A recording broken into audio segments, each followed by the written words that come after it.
Welcome to Chapter 4 of Metallurgy. We are going to get into the basic structure of metals.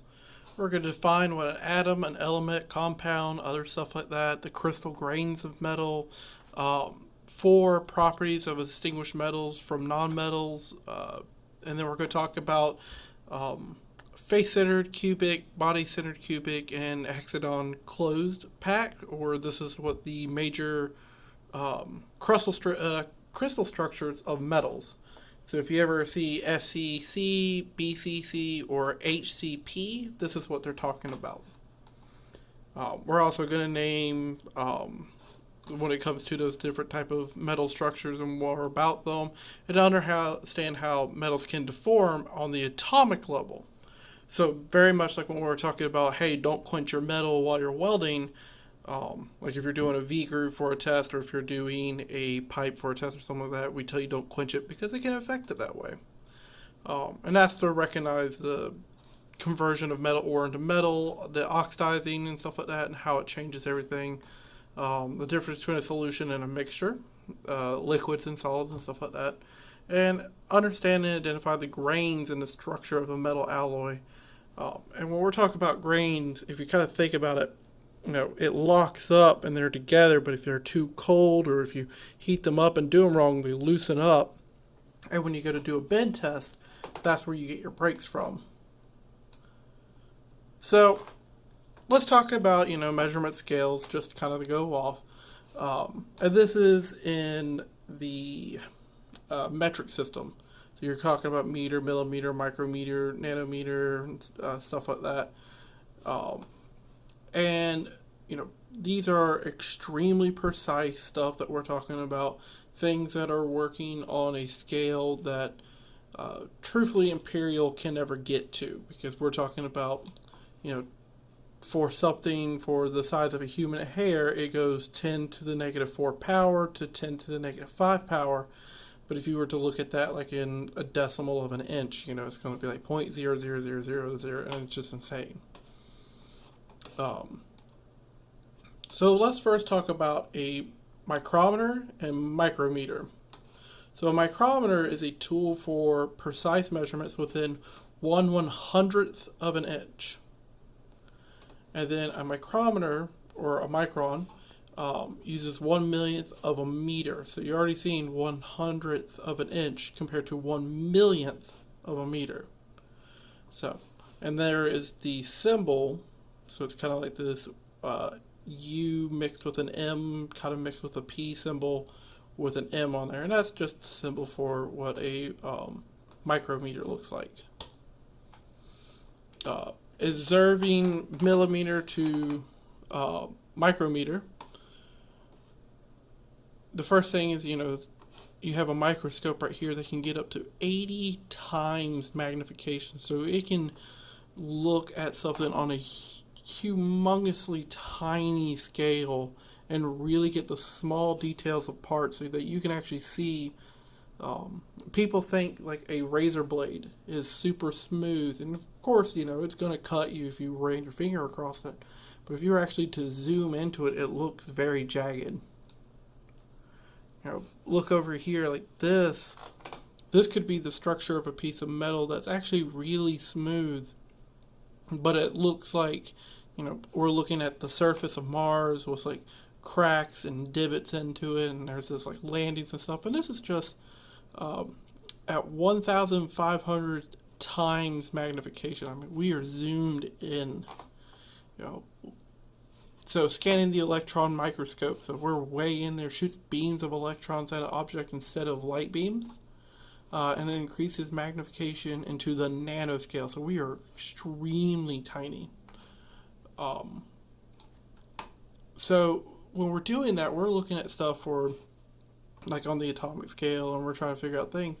And let's talk about the atomic atoms. The universe is made of elements. And an atom is the smallest unit of element that has the properties of that element. So yes, there are things smaller than an atom, which is your proton, neutrons, and electrons. They are smaller. But this is not an element. You have to have the three combined together to make an atom to have the smallest unit of an element. So remember that. What is the smallest thing? I believe electrons are your smallest. What is the smallest unit of an element? That is an atom. So now let's look at these. So you have the nucleus. The nucleus is right here in the center, and it contains positive protons and any neutral neutrons. And that's something to kind of just go back and kind of talk about real quick. The reason why we call protons, neutrons, and electrons, because it's positive, neutral, and then electrons are negative. So just as a thing to remember, protons are positive, neutrons are neutral, electrons are negative. The nucleus is surrounded by a cloud of orbiting negatively charged electrons. Now, you've probably seen a symbol like this, or where it's kind of like the little circles going around, something like it's orbiting, like the planets around the sun. But truthfully, the electrons are going everywhere. They are all around the nucleus. It's not just in a perfect circle going like this. It is moving and weaving and going all the way around it. And the outermost electrons influence the behavior of metals. So these right here on the end would be the ones that really influence a lot of it. Just a safety note about this hexavalent chromium. Chromium metal is commonly used with many steel types.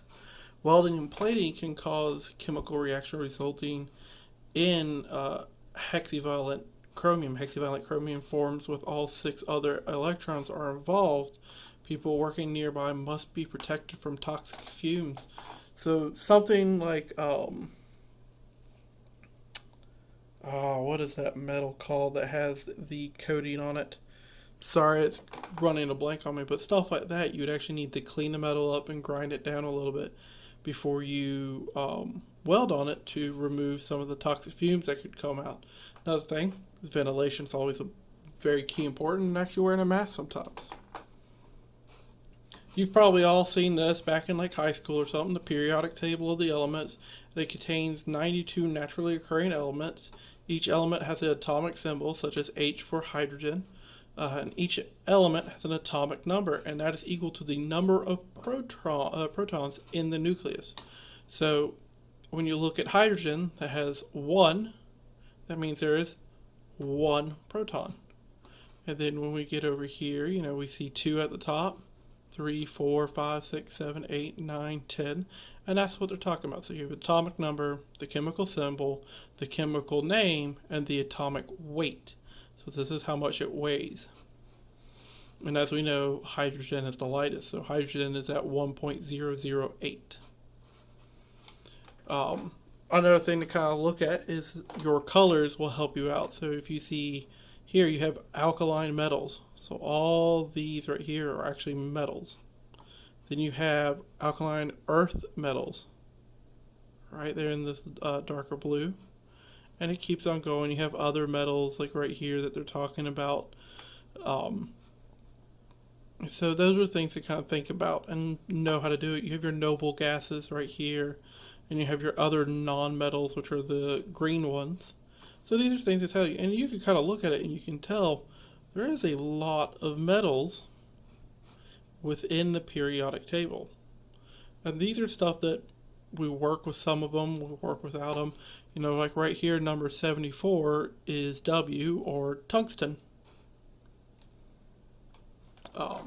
But let's talk about what a compound is. A compound is when 2 or more atoms come close enough to one another that they might combine. This unique substance is called a compound. The molecule is the smallest particle of a compound that still has the characteristics of the compound. So this is something to also remember. Don't get it confused with an atom, which is the smallest particle of an element that still has all of its properties. A molecule is the smallest particle of a compound.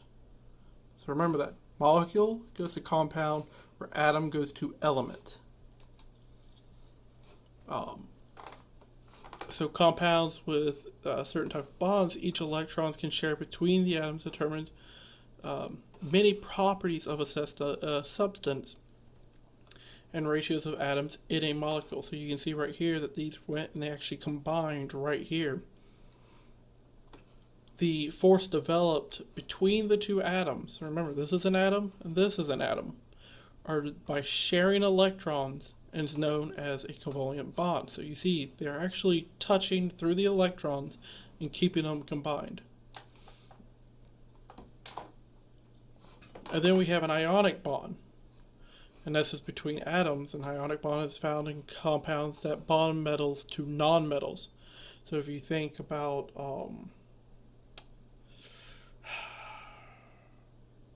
I don't have a good example at this moment, but I'll get back to it.